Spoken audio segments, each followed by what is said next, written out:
Hi అండి. మా అపార్ట్మెంట్లో వినాయకుడిని అయితే చూసేయండి. ఇదే వినాయకుడి బొమ్మ ఎంత ముద్దుగుంది కదా. వినాయకుడు చిన్నదే అయినా సరే పూజలు అయితే తగ్గేదే లేదన్నట్టుగా జరుపుకుంటున్నాము. అంత బాగా జరుపుకున్నాం అనమాట. పూజ అయితే ఈరోజైతే సెకండ్ డే పూజ అయితే కంప్లీట్ అయిపోయింది.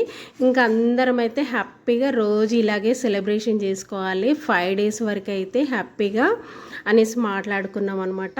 ఇంకా 5 days వరకు అయితే నువ్వేం ప్రసాదం తీసుకురావాలి, నేనేం తీసుకురావాలి అనేసి అయితే మాట్లాడుకున్నాం ఇంకా 5 days వరకే. ఇంకా లాస్ట్ డే అయితే అందరము ఒకలాంటి శారీస్ కట్టుకోవాలనేసి అయితే మాట్లాడుకున్నాం అనమాట. ఇంకా పూజ అంతా అయిపోయిన తర్వాత ఇంకా అక్కడ మేము ఈరోజు సెకండ్ డే చేసుకొచ్చిన ప్రసాదాలు ఇవి అనమాట. అందరం ఒక ఫ్యామిలీ లాగా ఒక దగ్గర కూర్చొని తింటుంటే చాలా హ్యాపీగా అనిపించింది నాకైతే. మరి మీరు ఎలా సెలబ్రేషన్ చేసుకుంటారు, మీరు వినాయకుడి పండుగ?